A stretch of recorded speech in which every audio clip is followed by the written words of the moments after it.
Hello bachcho, let's read this question. The question says reaction of 4-methyl octene with HBr in presence of benzoyl peroxide gives two isomeric bromides in a 9:1 ratio with combined yield of 50%. Of these, the entire amount of primary alkyl bromide was reacted with an appropriate amount of diethylamine followed by treatment with aqueous K2CO3 to give a non-ionic product S in 100% yield. The mass of S in mg is right. Molar mass दिया हुआ है in gram per mole. ठीक.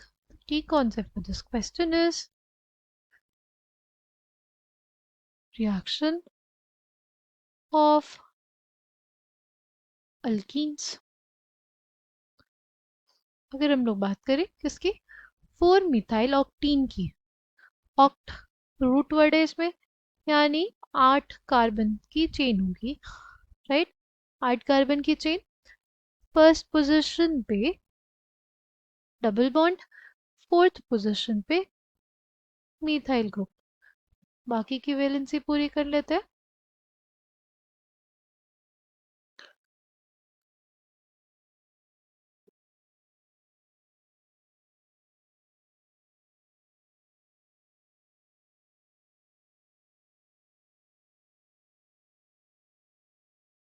ये हमारे पास हो गया. Now इसका reaction किसके साथ, HBr के साथ in the presence of a peroxide. Peroxide के प्रेजेंस में क्या होता है, पेरोक्साइड के प्रेजेंस में बनता है हमारे पास एंटी मार्कोनिकॉफ प्रोडक्ट. क्या बनता है, एंटी मार्कोनिकॉफ प्रोडक्ट. ऐसा कार्बन जिस पे ज्यादा नंबर ऑफ हाइड्रोजन्स होते हैं उस पे हमारे पास Br जाके जुड़ेगा. ठीक है.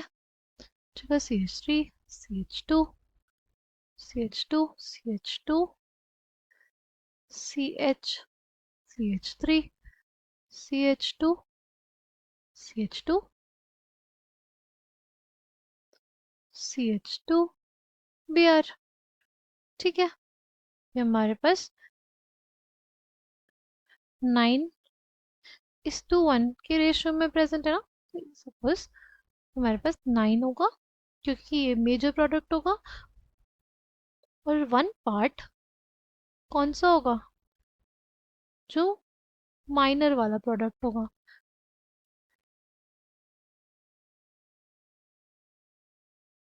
ये हमारा माइनर प्रोडक्ट होगा.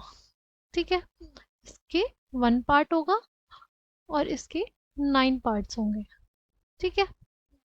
अच्छा, एक चीज हमें क्या दिया हुआ है कि जो कंपाउंड पी है इसका मास कितना है, 2.52 ग्राम. ठीक है. इसके नंबर ऑफ मोल्स अगर हमें निकालने हो तो नंबर ऑफ मोल्स का फॉर्मूला होता है mass by molecular mass of the compound.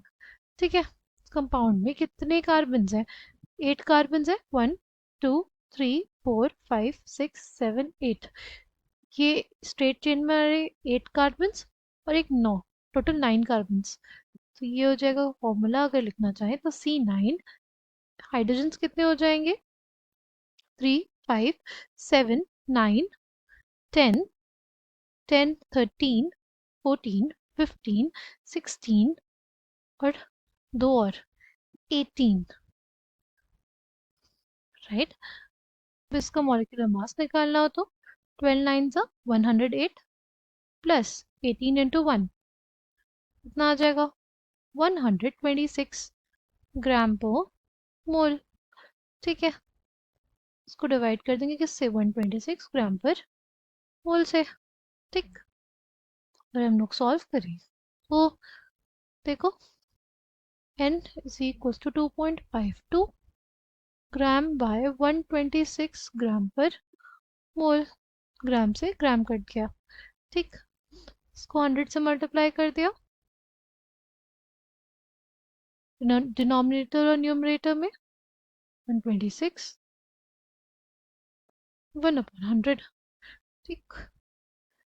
ये हमारे पास क्या आ जाएगा, 2 टाइम्स आ जाएगा, 0.02 मोल्स. क्या आ जाएगा, 0.02 मोल्स.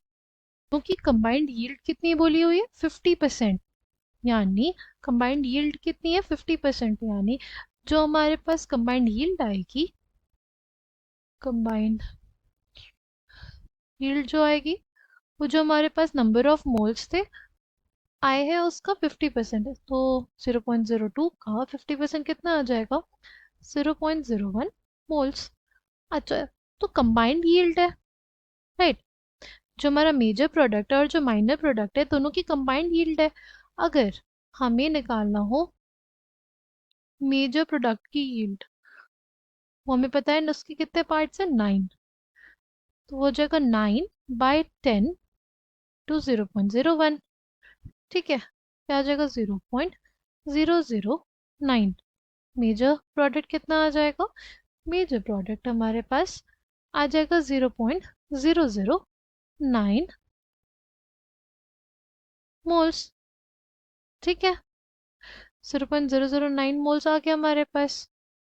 अब इसके ये जो हमारे पास प्राइमरी अल्किल ब्रोमाइड था, राइट, उसको रिएक्ट किया गया किसके साथ, डाई इथाइल अमीन के साथ, ठीक, we have CH3, CH2, CH2, CH2, CH, CH3, CH2, CH2, CH2, Br। का रिएक्शन किससे कराना है, डाई इथाइल अमीन से, किससे कराना है, डाई इथाइल अमीन से, किसके प्रेजेंस में, K2CO3 के प्रेजेंस में, राइट, वो एक बेस है वो इस एसिडिक एच को एक्सट्रैक्ट करेगा, ठीक, और हमारे पास क्या आ जाएगा, एक न्यूक्लियोफाइल बन जाएगा, और ये न्यूक्लियोफाइल इलेक्ट्रोफिलिक सेंटर पे अटैक करेगा, और इलेक्ट्रोफिलिक सेंटर कौन सा होगा, ये वाला, राइट, क्योंकि ब्रोमीन ज्यादा इलेक्ट्रोनेगेटिव है कार्बन से, इसके ऊपर पार्शियल नेगेटिव और कार्बन पे पार्शियल पॉजिटिव आता है, राइट, तो अब हमारे पास क्या कंपाउंड बन जाएगा,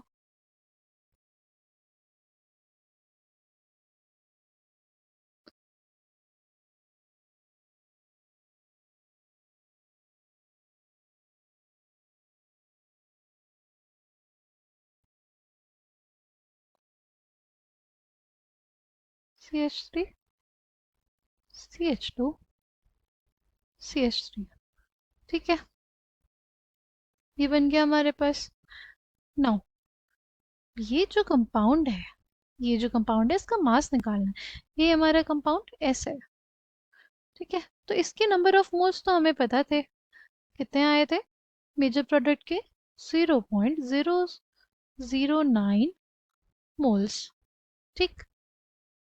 अब हमें क्या बोला क्वेश्चन में, 100% यील्ड है, यानी अगर इसके 0.009 मोल्स होंगे तो इसके भी 0.009 मोल्स बने होंगे, राइट, 009 मोल्स है। अब इसका मास निकालना है, ठीक है, अब हमें इसका क्या निकालना है, मास निकालना है, तो इसका मोला मास पता होना चाहिए, क्योंकि मोला मास से अगर नंबर ऑफ मोल्स को मल्टीप्लाई कर देंगे तो हमारे पास मास ऑफ कंपाउंड आ जाएगा, mass of S by molecular mass of S, molecular mass of S हमें निकालना पड़ेगा, ठीक, एस में कितने कार्बन हो जाएंगे, लेट्स काउंट,